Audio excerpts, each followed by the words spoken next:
happened somewhere between 400 and 1200 AD. Most historians, in their books, they will put one chapter to this period of time. But it's really, if you study the step by step, this is a massive influential time. So, as I start here, oh, I think I'm disconnected now. They said it was working. Oh, wait, it's turned off. Yep, it's turned off. Let's see.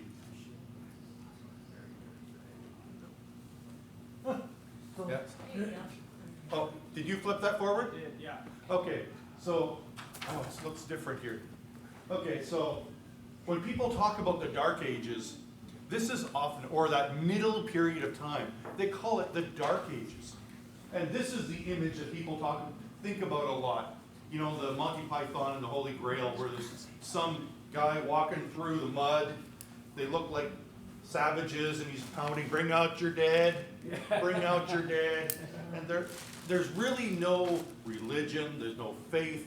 And the only thing different about the guys who are covered with mud all the time, and worse, as in the movie, is the royalty, which are always clean. And they're always rich. And that's the message that is presented to people. This is the Middle Ages. Let's flip the page. Well, the word Dark Ages, this, I can't be on that side. The Saeculum Obscurum is the term in the Latin. And that should tell you something. It's a Latin phrase. And it means the Roman Empire had fallen to the barbarians, and the barbarians had continued ever since. Petrarch was a historian from the 1300s. He coined the phrase, the Dark Ages. And why is it dark? Because it wasn't Roman. Actually, Latin-led Roman. It had nothing to do with anything else. He was a historian who was pro-Roman, pro-Latin. He was not Germanic. He was not Frank or any other place. He had a focus of his teaching, and they were the highest point of everything. Highest point of philosophy, highest point of architecture, highest point of law and everything. And now we got barbarians. Everything is in the mud. That is a false understanding of what the medieval period or this middle period is. So we can go to the next page. It all looks similar. I think we went to. We go one back, yeah. The Dark Ages was also used to describe a period of destruction or a lack of new manuscripts in architecture. This is a period where sometimes you will read in the books, it works different. That side is edited correctly, this side is zoomed in, I think. Yeah, we're trying to figure that out. Yeah, because it's right on the back. So the term the Dark Ages, so this has to do with, sometimes people will describe this dark period as a time in which barbarians who did go in and destroy a lot. They didn't like the Romans. They didn't like the intellectualism of the Romans. They didn't like the pompous attitude that the Romans had towards everybody else. They were arrogant. They did not honor their agreements. They would make a treaty with barbarians and then, or some sort of tribe, the Huns or different group, and then they would cheat them. They were arrogant, and they assumed that they would always be in charge. And they had been in charge for as long as anybody could remember. And those who were not in their fold hated them for it. And so when the barbarians came in, they were not nice. They were violent. They destroyed everything, and they killed anybody who could read and write, which became a standard of these were people who, because you were taught in a Roman way, you were taught in a Roman school and with thinking, you were hated. And so the barbarians came in for that reason and destroyed anything that was intellectual, every library, churches, manuscripts, libraries, anything that was of significance, because they would take it away. They were trying to destroy the Roman culture. They hated it so completely at first. Let's see here. Oh, we got it. Okay, so next page. So also, this term, the Dark Ages, was used by Enlightenment philosophers. So you think about this, Enlightenment were the people in the, again, in like the 1500s. And they were Enlightenment philosophers, that they were really into the reasoning of the mind. And that humans have this high level of intellectual capacity, and we are becoming greater and greater. The beginning of the, leading to the modern period, where humanity will continue to grow. It is the humans that have the ability to overcome all obstacles and to ascend to all great heights. And so these philosophers such as Kant and Voltaire described an age between the fall of Rome and themselves as being the heirs of the Roman Empire. So they described this dark period. But you notice they all drop out the middle, and it's because they want to say, we are just like the Romans. The barbarians didn't see it that way, but the philosophers, the religious in some cases, and the builders, everybody like that saw this Rome in its high point in the 400s as the pinnacle of civilization. Let me flip again. Charlemagne, when he started to rebuild Europe in about 800, is actually when he was declared. I think it's funny they actually declared on the year 800. It makes it easy to remember. 800 is when he was declared the Holy Roman Emperor, because he was returning to the days of the Roman Empire and bringing it to the West, and he was acknowledged by the Roman Emperor in the East that he was the leader of Rome. But just look at these dates. The Holy Roman Empire started about 800, and when did it end? 1806. Just think about that. That ran for 1,000 years. Now think of the Roman Empire. The Byzantine Empire is what some historians call it after a certain date, because they no longer have Rome as the head. But remember, it was them who moved it because Rome was corrupt. And they saw that. But it's the same empire. So it goes from 753 BC to 1453 AD. Think about those dates. We can't even imagine that when now we're coming up on these 250th anniversary of the United States. These empires had been around so long that they had completely rebuilt their cultures. When they say they were arrogant, they had been around by the time by 400 AD. We're talking about, oh, there we go. Oh no, that's the outside. But anyways, that they had become so arrogant and pompous in themselves, politically and militarily, that they dominated everything, and everybody hated them because of it.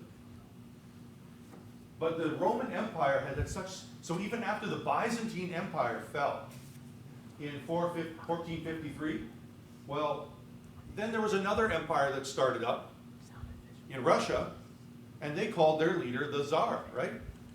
Which is short for Caesar. And their symbols are that of the eagle. The old Russia, they considered themselves the Roman Empire, continued on. That's one thing that often is described in a lot of history, is people have always tried to attribute and hold that saying, we are the Roman Empire, because of its incredible significance. So let's flip the page. And then, oh, it says here, I gotta read it here, the period of dominated by the Christian church and was of that of the feudal lords. Sorry, my glasses don't work a distance here. As the secularists believed was devoid of any great achievement and was marked by the retardation of human faculties. That's actually, I took a quote from somebody. Can we flip the page? Enlightened philosophy and the age of reason came to fully replace the age of faith. says this historian John Dwyer, as he tries to understand that what they saw, what they were doing in the Enlightenment and in the Renaissance specifically, was returning to the sources, to the Greek and Roman culture, to rebuild society from everything that had happened and changed in this period of time. So they're describing this period of time as worthless and dark. There's nothing good but people wallowing in the mud for over 1,000 years. But you notice here he calls it something, an age of faith. Even this person who is tearing down this period describes this 1,000 years of an age of faith. And that is a way that the Roman Catholics actually describe this period of time, not as a wallowing in the mud time, but a period of high intellectual, religious accomplishment. We flip. Although you still have those who are not Catholic, such as Martin Luther and Melanchthon, who were from the Lutherans, and Erasmus, who was a Roman Catholic, who were at the time of the Reformation. That's why they're put in there, because they were Reformation-based theologians. They said it was an era of declining effectiveness in churches and church practices with children, youth, adults, leading to the ignorance of the key tenets of the faith, reduced piety, and increased superstition. Well, I think you can argue this towards the very high point, or the end of this period, closer to the 1300s, 1200s, is where we see a lot of this happening, but especially not at the beginning. Because that's exactly the opposite. You can't lose something that you never had. Back in the early church, you don't hear of, just to, kind of a recap there, in the ancient church, we talk about how the Christian church did become a little bit more institutionalized. But how long did that last? Less than 100 years before Rome fell. From when it became authorized, first organized, and saying these are now part of the tenets of the Roman Empire, being Christianity, to when Rome fell. Less than 100 years. To try to say that, oh, Rome pushed Christianity to the whole world is not true when you think you had less than 100 years to do it. So you have to have something before you can lose it. They're making this point. It's a little overstated. We flip the slide. But what we find is instead of a fall, we have a breaking up of the Western Empire into as a whole into regions, and a rising of what they would call the Gothic. See, you know what Gothic means?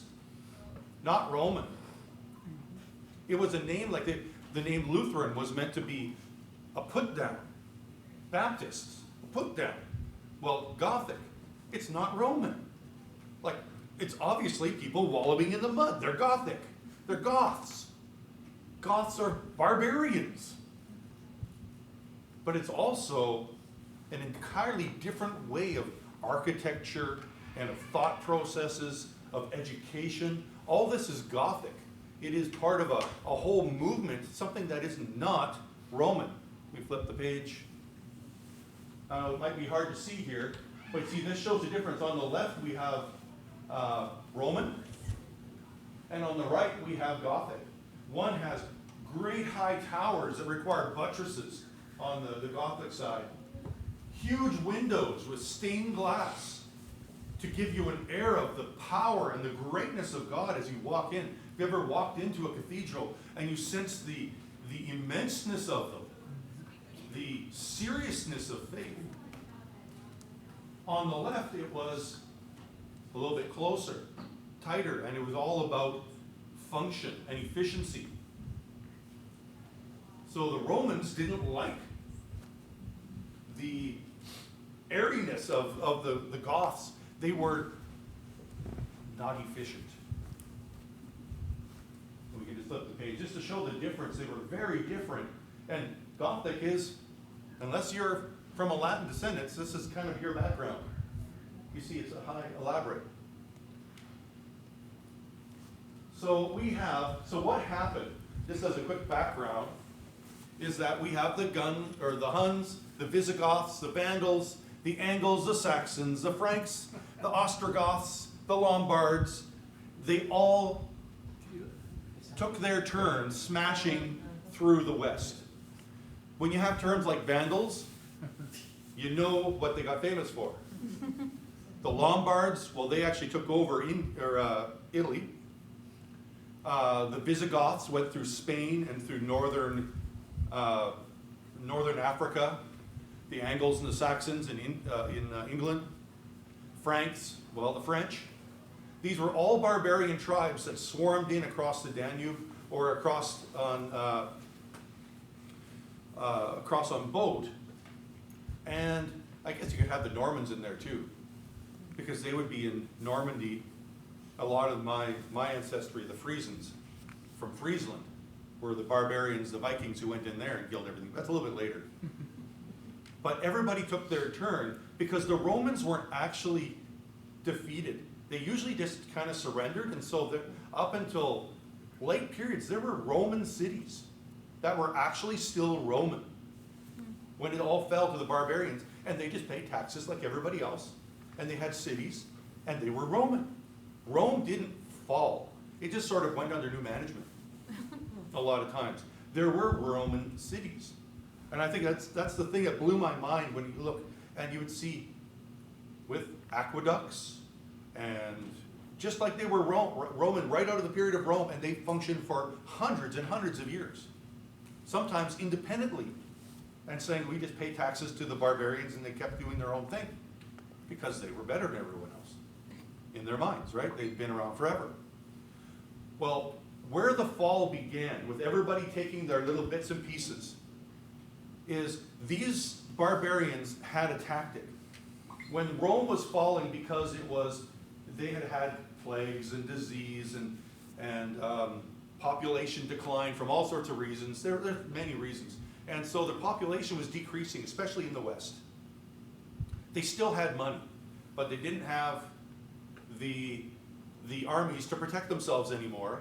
And so they hired barbarians mercenaries to go on the border. So they trained people in combat techniques to fight off other barbarians. And then when they would break their deals or whatever, then they created their own trained enemies, a lot of the cases. So the Visigoths, the Vandals, the Angles, all these people took their bits. But what they would do is they wouldn't just come in and conquer. Barbarians didn't do that. These barbarian leaders, just to put them as, use the term barbarian meaning non-Roman again, or non-Greek, because that's what barbarian means. They would come in, take prisoners, take some money, take everything, and then they would go home. But in order to raise an army like that and get people all excited about going into battle and dying, a lot of times, is you had to constantly getting more and more and more money.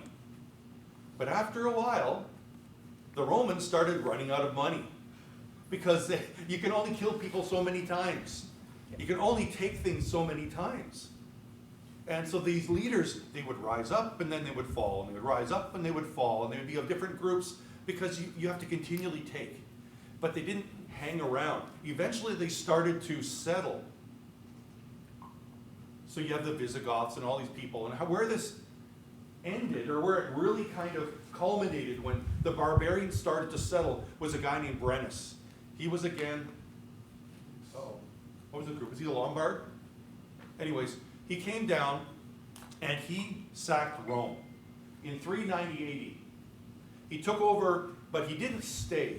So they don't consider 390 the end of Rome. He stayed for 3 days. And they paid him 1,000 pounds of gold. And what he did at the end is, historically, is he threw his sword on the scales, so that it would be 1,000 pounds on the scale plus his sword. And he says, woe to the conquered. So the weight of his sword above a pound. And that's what they had to pay before he would leave. So he didn't come in and kill all the Roman people. He just went after their gold. So he left. And then we had in 310, Alaric came in and he sacked Rome. This is the official in 410. He sacked Rome, he came in and he burnt it. And he destroyed it, so much so for hundreds of years. They were still rebuilding Rome. He took everything of value, destroyed all the, anything of value.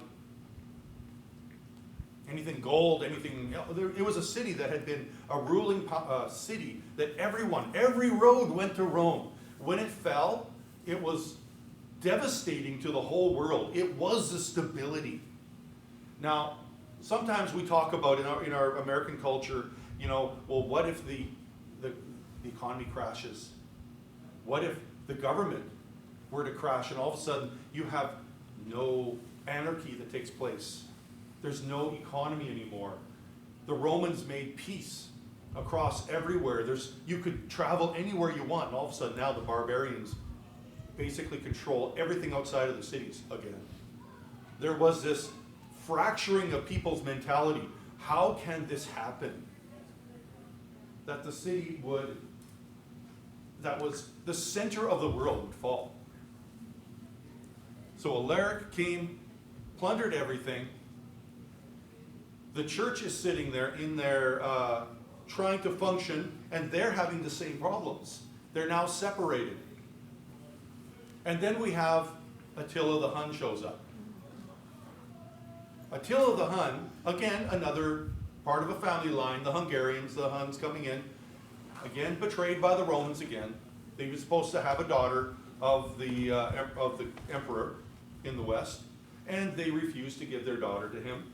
So he came down to take the daughter and stuff, and he showed up at the gates, and a guy named Leo stood at the door,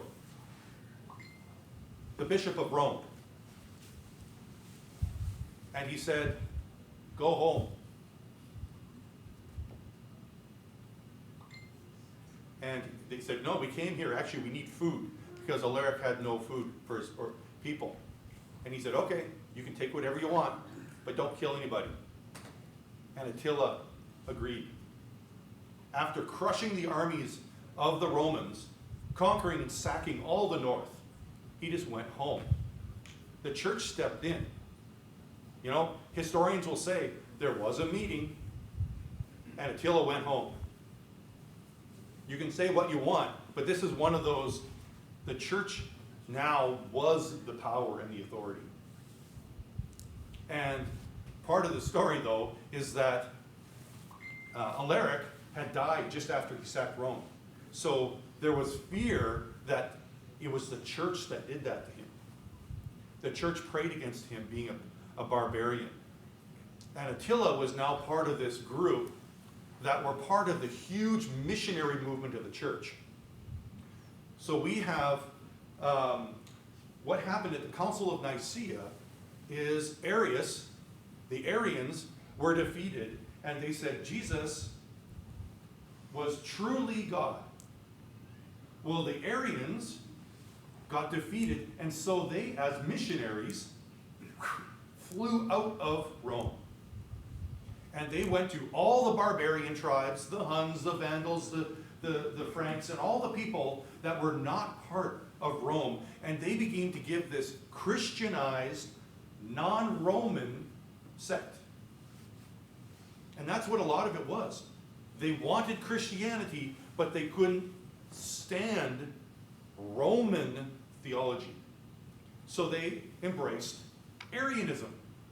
And all the barbarian tribes that were ransacking Rome and the Western Empire in the West were Arians. Part of this Christian group.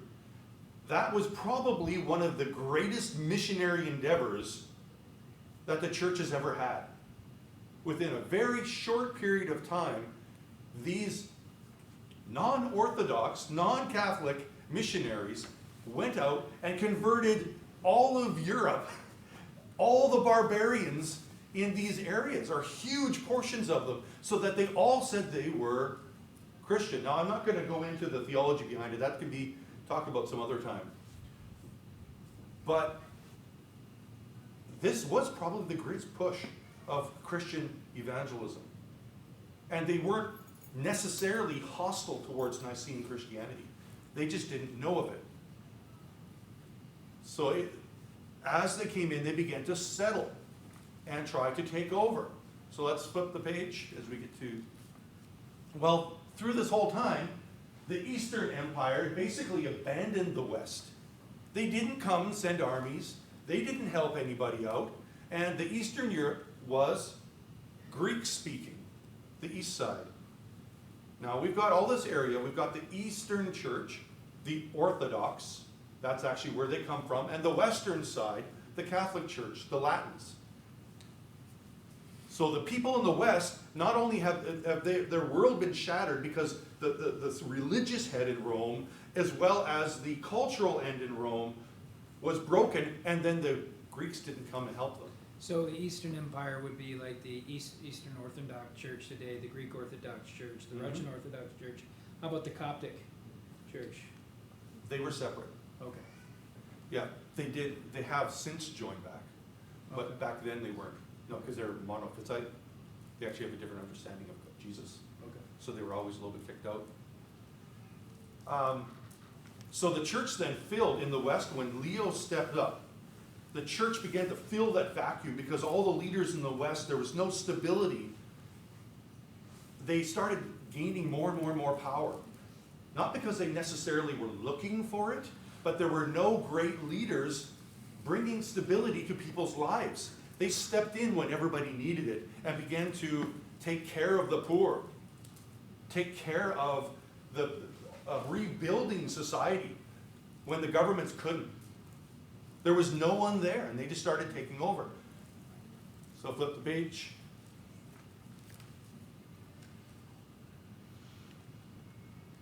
Now here's the question, because all these leaders sort of started to rebuild culture. Remember, they hated the Romans, and they were now Arians, Christians.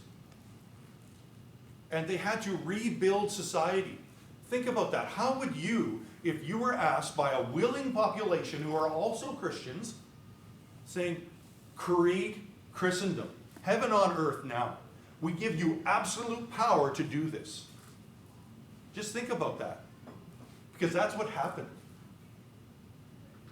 These kings and warlords and leaders, they were Christian, or learning to be Christian, with Christian populations, and they wanted to rebuild things a certain way in different areas, but they were rebuilding what does it mean to have a full Christian society. Now just think about it. How would you do it? What would you implement? Now just think of our church here, is that I can see, because of my historical a little bit, I can see that there is certain elements of the service that are done and certain elements that are not done. Some things are brought out, such as each person having the priesthood of all believers is really affirmed in this church. And I've also noticed that I haven't seen Mark ever push his position as head elder or pastor on people. He takes a very humble approach to it. No, that is a cultural way that this church functions. I hope I'm getting a proper evaluation of this congregation. And that's a little different than what you find in other churches around, even in this community. So this church has, in this ability, has tried to create a certain kind of church with certain objectives. But that's not the same as every other church in the area. Well, back here, they had to rebuild not just a church, but an entire society and culture, legal system, education system. Everything had to be rebuilt as if it is now Christian. This is a huge task. Now, just try to imagine. Now, do you think everybody's going to agree with your interpretation of how society should look? Probably not. In fact, I think that most people will look back at the medieval period and say, you know, we don't really like what they did here. But they were filling the void as fast as they can. There was this running to try to keep up and build society. So if we flip page here, they saw themselves, because of the craziness of this whole political, economic world falling apart, they wanted to create a society that was more or less a little bit peaceful and static. It was on purpose. Instead of having just the Roman soldiers or political leaders, soldiers, and then there were slaves, well, they have this. You've got rulers who also were soldiers because they were the knights and the lords. They were trained for combat. And then you got prayers. Something that's entirely new. A whole spiritual category got added into culture. And then you have workers. Now, there was a little bit of movement between workers and prayers, and sometimes some people who were of the ruling class would go down and they would join monasteries. So there was a little movement, but most of the time it was 3 classes in order to create stability. But they had religious people had their own place. Let's flip. Oh, and sorry, I was going to go in. So they had their own place, but then they had to rebuild culture. Now, one of the things that happened is if you have to convert an entire population and teach them what it means, kind of like when we had missionaries who went into Africa, and this was a case where a Baptist missionary came in and he went to a chief. This was in Kenya, and he said, "Do you want to become a believer?" And he goes, "Yes, I want to become a believer." And then the whole tribe converted. And now he goes, "What do you do?" Because they all say, "But do you know what this means? You have to trust in Jesus Christ alone." He goes, and every single person says, "Yes, we do." And you think, well, the chief said it. Well, it's because they chose to, but still, now that chief has to rebuild a culture to be like a Christian. And he has to rebuild everything. So look, what did they do? Well, they brought Christianity into every aspect of life. There was Advent added in. Religious calendar was brought in. Pentecost. All the celebrations and the fasts and the feasts. What's the purpose of all these? Are they in the Bible? No. Easter. Christmas. All these were added in order to teach all the people what is Christianity and how do you live this life. Not just, what do I know? Some intellectual assent.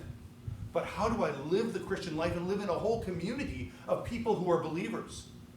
Let's flip. So the Holy Week and Lent and all these are starting to get added through this medieval time. Added by the church, yes, but also enforced by the state, so that everyone would know what it means to be a Christian and to live the life. Now this is pretty massive. You know, this is in the counterculture of what we have in the United States. What is the first thing that they're trying to remove? All the holidays, everything Christian, so they can make it secular. So they went the opposite and they took over, yes, they took over pagan holidays, but they made them uniformly Christian. The whole point was to teach people what it meant to be Christian. Now, we can say, oh, I don't like how they did it. But the legacy of just this one act is pretty massive on the training of an entire people of what it means. So I'm going to flip the page. Oh, yeah. So at this time, a lot of the people are illiterate, right? Yes. And so the way they can learn about these things, since they're not reading scripture themselves, is through these practices, through like the feasts and the practices where they learn about these certain things. And so I imagine, you can correct me, so one of the reasons why those believers at this time in leadership would take a particular feast that they were already using and then convert it into Christians is to help them in the transition from where they were into the faith. And to teach them, no, that's the old, this is now the new, this is how we are to worship the God that we are now serving. I'm That's just a good way of asking. putting it, yes. Okay. Yeah, because they took the dates, the ideas, sometimes the concept of Easter, and they incorporated from pagan ideas or whatever. They never denied that they were doing that. We look back and say, oh, why would you do that? No, because people already have the day off in their minds. They're already taking it as a holiday. So instead of going to the other religion, the other temple, the other sacrifice, oh, they'll go to church instead. And it was an incorporation. It wasn't a taking over or some hostile takeover of culture, as much as when people become believers, they want to do something else. That's something I think that's really kind of lacking. Something I think you were talking about last week is having a lifelong Christianity that's day to day. We lack that in our culture. We have Sundays and sort of popping around of different days throughout the year or throughout the week. There isn't a living Christianity the same way as they were trying to create as a complete Christian experience at this time. They also have the idea, this is a different concept of spiritual communities and godfathers and godparents. This was brought in right by Constantine in order to convert society. That godparents were not brought in because they were the best friends. They were brought in, they had requirements. They had to know the confessions and the creeds because they were brought in to be like pastors for children. That is the law. That was the law. Constantine brought in the law. There were requirements for godparents. They were spiritual caretakers of other people's children. But you get that concept there? It wasn't just for them. I'm a believer. Now I go about my day. It was built right into the culture, this idea. You take care of children. You're planning for the future.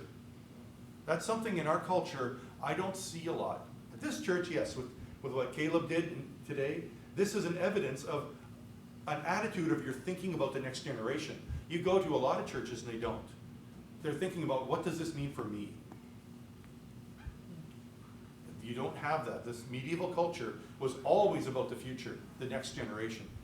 Let's flip the page. There was a redefining of family, is what I was saying there, of spiritual communities. Lord's Prayer and the Creed were developed. There's a rise of communal monasticism. This is very different from what the East has.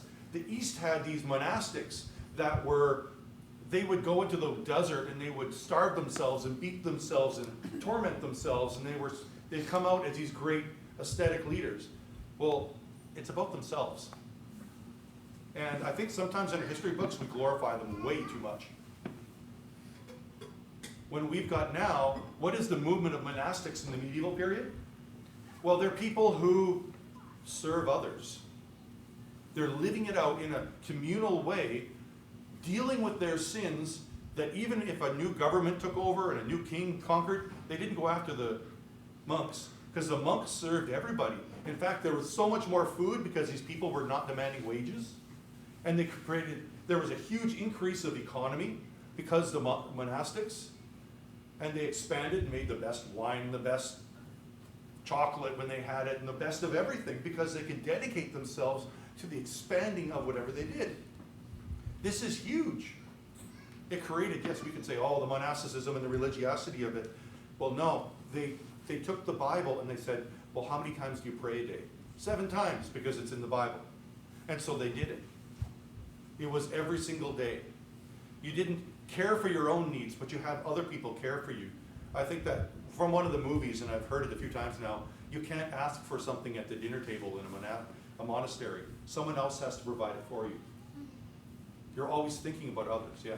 Yeah, a lot of agricultural innovation and science rose out of these particular monasteries too. Like genetics started there, and like the cheese making of being able to all sorts of different types of cheeses. Crop rotation and leaving year of fallow, all developed in this time period by the monks.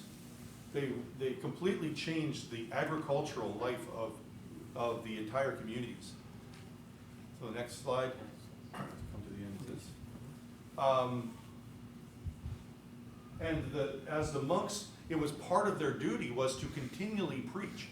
You know, sometimes we watch these movies and they'll show like Friar Tuck, and what is he doing? He's sitting there eating.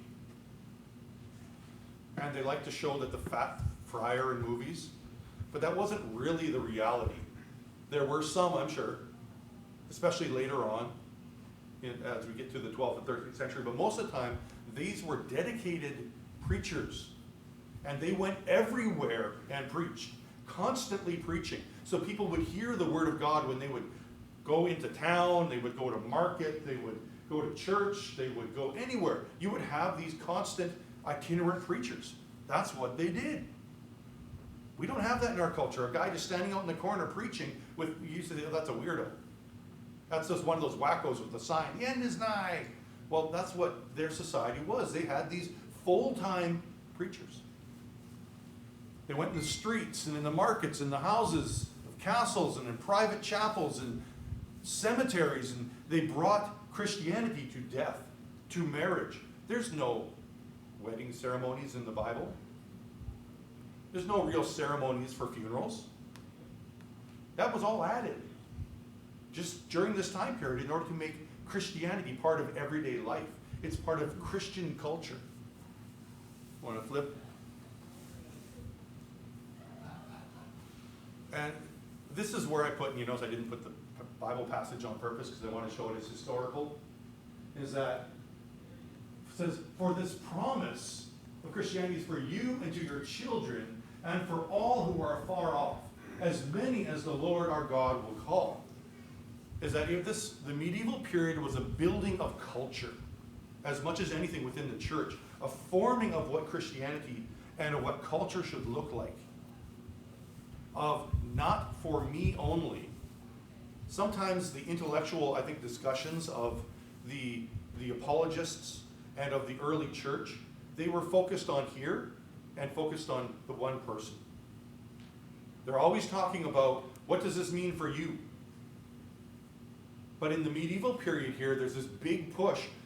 Well, what does this mean for others? What does it mean for our children? How do our children get saved? And I know some people have, you can go in here and talk about child baptism or infant baptism. I've been starting a study on that a little bit more, and I've actually found some interesting documents that I'm kind of, as a Baptist, that were very interesting from the early church period that don't quite fit, because this was an article actually made by Catholics, and they're saying these don't fit. But it was still that mindset. Well, what about our children? How do you get your children into the church? And so for some, that was infant baptism. But then that wasn't followed. There wasn't just baptism. There was then training, catechizing, building. All this stuff happened. That training that went from when a new convert was made, and then they would go spend about 2 years or 3 years in training and then get baptized. Well, they started doing that for children. So that all people, all children would have a basic understanding of Christianity right off. That is a huge cultural difference. And I know we want to, sometimes we put down that, but everything that culturally, sometimes we pick on, well, I think in our culture today, we see holes. We see that our generation, our church is not being spread to our children. I'm just kind of looking at myself. I think part of it is because we've abandoned some of the traditions for different ways. And I think we can modify perhaps how things are done. I'm just thinking in general, not about this church or this congregation. Because we've abandoned, I think, a little bit too much in our, I know it's not quite iconoclasm where we destroy, but we destroy the idea of Christendom, the idea of a combination of church and state. And so we've destroyed a lot of culture in that process. And we've made our lives a lot harder in the passing on of generations. And because I think that what we see here with Peter saying that the church is not just for ourselves, but it's for our children.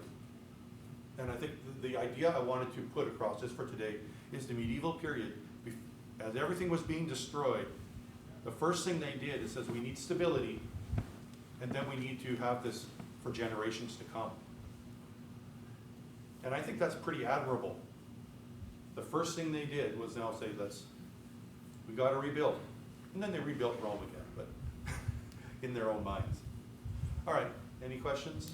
All right.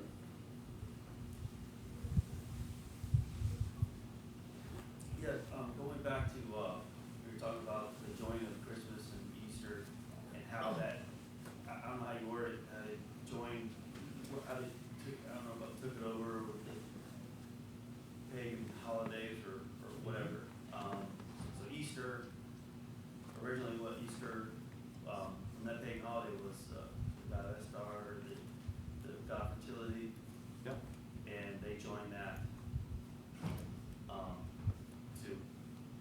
they use the day. celebrate the rise, the death and resurrection of Jesus. They kind of join that celebration. Yeah, Christmas, the same thing. Just about every holiday like that was taken from a day in which people were already celebrating, and just sometimes even taking the name, the elements, Christian eggs, bunnies. For Easter, I mean, where did it all come from? Fertility. You know, they were just, and then they would sometimes Christianize them, right? Because that's what people already knew. Why rebuild the wheel? When you're trying to change a culture and make it Christian, sometimes you pick your battles. I think is what a lot of it was. Pick your battles. If they're willing to, all people are willing to come to church and actually take their Christianity and their relationship with Jesus serious, and their life, birth, and their everlasting, eternity with God. Bring them in slowly if you need to. And I think that was it was more of a pragmatic approach that just happened. Because you're rebuilding culture. I'll just finish here. Right, like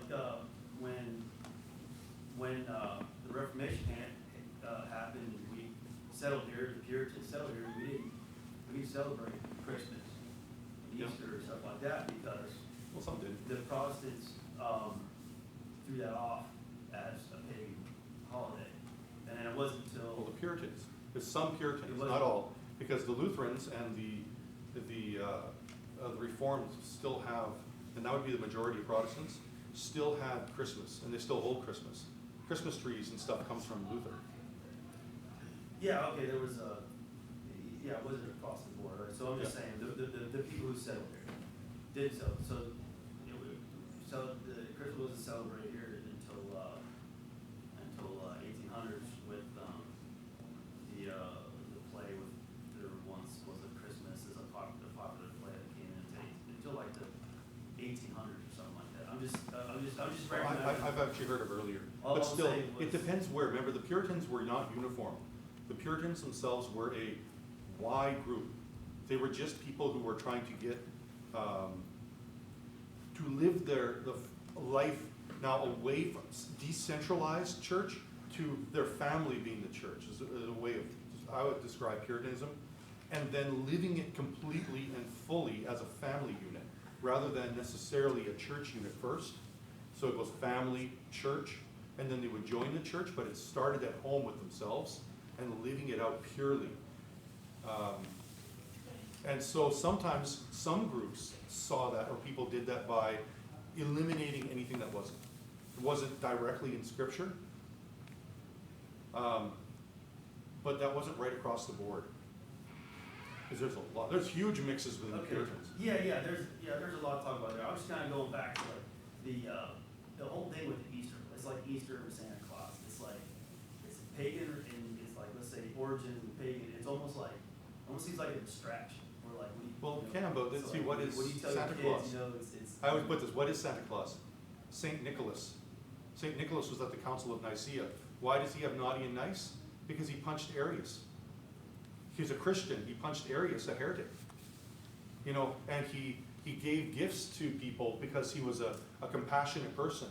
He gave gifts to buy back daughters from, who were gonna be sold into slavery, with coins and stockings.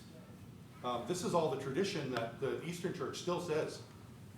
Nicholas was a person, and the basis of it is there in history. It has gone through multiple cultures. But I don't want to argue this. I'm not going to argue for dates. I'm just saying that there could be a historical argument made for Santa Claus. I don't know what the Easter Yeah, was. I'll just stick with Easter. It's just interesting. It's almost like how these distractions come in. Even today, we have distractions to get us Sure. off Christ and what the Bible says, right? Yep. So in the Bible, should you even celebrate, Easter? Just because or the bunny, with this bunny, and all that kind of. I'm just saying, it's almost like it's like a distraction for the understanding of like if you're trying to just live as close as you can to pure word of God with the Bible. I would say that's true. You want to live as close as you can. I also think that a lot of the reason why people brought in things like the Easter, as was mentioned, was as a tool for doing exactly what you're saying. Why was there the three-leaf clover in Ireland? You know, for the Trinity and stuff. There were tools that were in the culture or immediately available for usually pastors or monks or leaders to teach. And so this was the way that they taught it, and it became very popular. And so, especially in Holland, that's where a lot of the Santa Claus stuff comes from, and the person, or in the north. And I've studied this, but I don't want to get unstuck on that for this, because we're talking about the medieval kind of. Yes. So you said that the barbarians were originally evangelized by the Arians who Yes. left after Constantine. Oh, except for the and Franks with Charlemagne. He was Nicene. So my question is, when did the barbarians, or so-called barbarians, when did they accept the Nicene Creed and that version of Christianity? It was after, I think, especially when Charlemagne conquered them. Charlemagne unified a lot of the north and when he redid the Holy Roman Empire. He came and he moved through, and as he moved through, there was a big conversion push for the Nicene, but it was all right after the 800 to 900. Usually they say about 1850 to 900, the Arians were gone. See, Arianism is based upon, it meets a barbarian mindset, but when people have a different educational level, they don't want to be empowered. See, Arianism has the Holy Spirit empowered and turned Jesus into the Christ by an adoptionist idea. And so I think that the barbarian, the idea of you have to overcome because their world was harsher, and so the idea of the Holy Spirit empowering them to overcome all their obstacles and make them stronger as people was a little bit more appealing.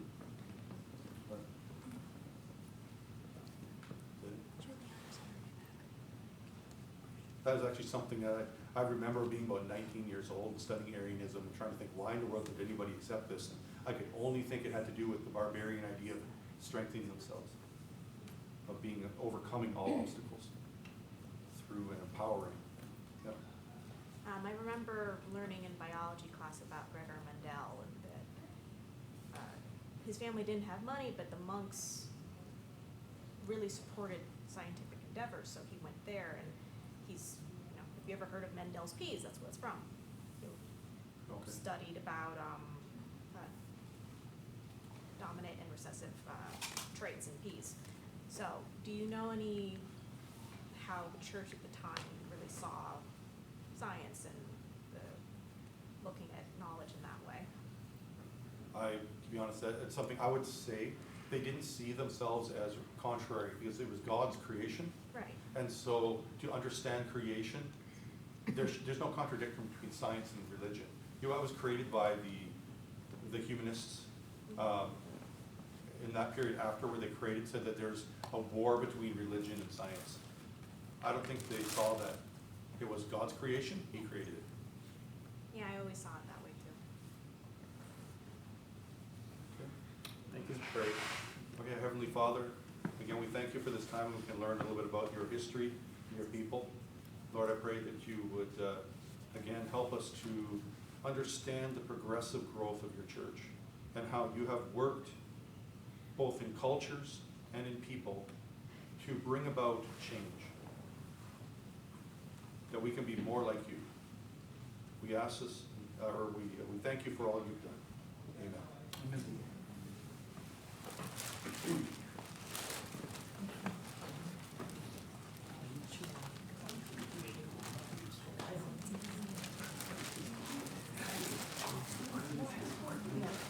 Oh, I'll get it. Oh, thank you.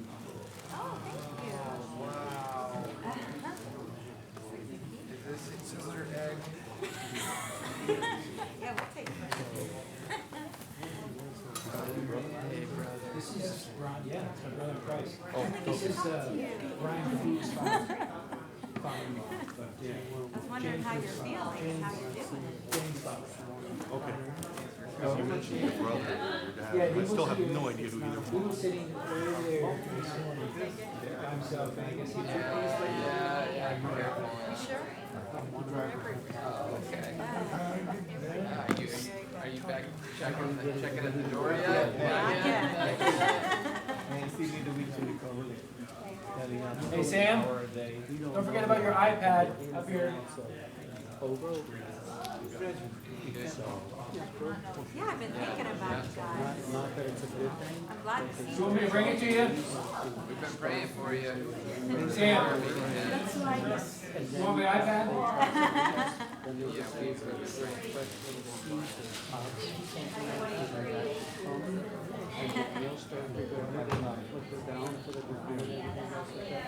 What do you agree?